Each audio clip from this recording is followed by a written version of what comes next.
Hello everyone, it's Henry. How are you doing? La la la English lecture. Today I'm gonna make photogenic pot.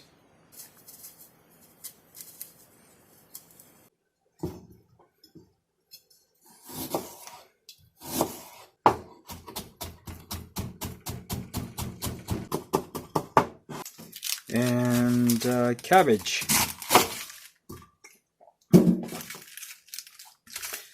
Cut in half like this, and this part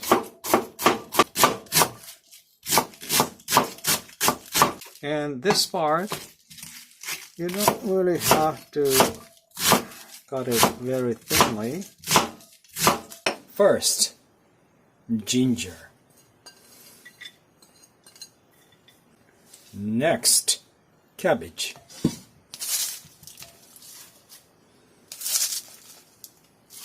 Next, bean sprout.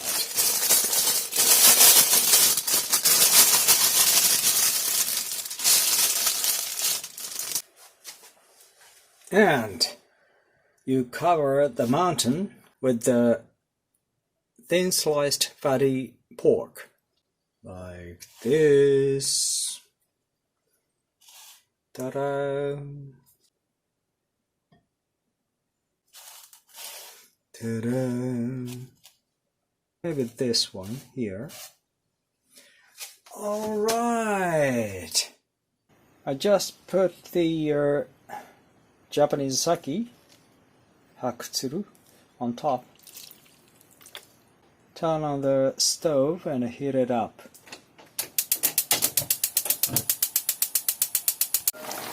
Well, I think it's ready. I put some kimichi no moto. Okay, now I'm gonna turn off the... Now, I put 2 eggs in it. Today's phrase is, so what? Which means, それがどうした? So what, everybody? いいね. That's all for today. See you next time. Goodbye. Yeah, this is really good. You know, taking a lot of ginger is very good for your immune system, I think.